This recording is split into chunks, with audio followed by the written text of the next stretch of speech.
Et c'est donc le RN qui arrive en tête de ces élections. The results that many in France feared, but many more clearly voted for. The far-right National Rally leading exit polls in the wake of the first round of voting in parliamentary elections.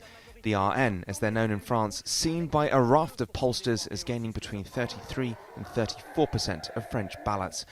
At RN headquarters, a jubilant Marine Le Pen hailed her party's performance and announced the imminent downfall of President Emmanuel Macron and his party. My dear compatriots, democracy has spoken, and the French people have placed the National Rally and its allies on top and have practically raised Macron's bloc. In the north of the country, tears of joy, while 28-year-old RN President Jordan Bardella said he was ready to be next Prime Minister. Tonight, I call on French people who care about their freedom and France's recovery to join me in this momentum in ensuring the National Rally wins out against those that seek to divide us, undermine order and trample on our values. Exit polls showed the New Popular Front, a hastily assembled coalition of left-wing parties, winning around 29% of the vote.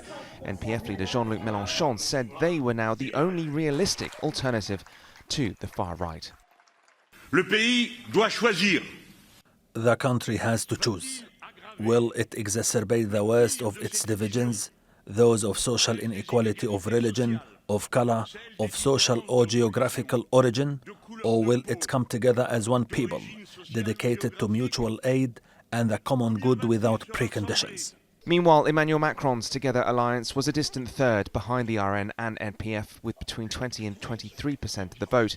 Macron had called this election 3 weeks ago on the back of big wins for the RN in European elections. However, he now faces a period of huge uncertainty and has called for a coalition of others to stop the RN from winning. Turnout for this vote was its highest in 4 decades, with more than 65% of the electorate thought to have taken part, yet some were angry at the result.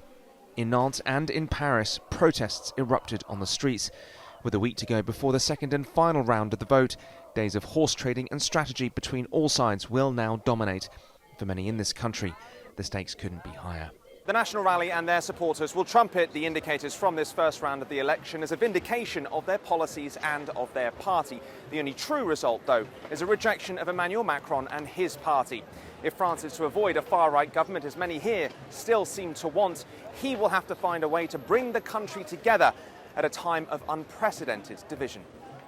Joel Flynn, TRT World in Paris.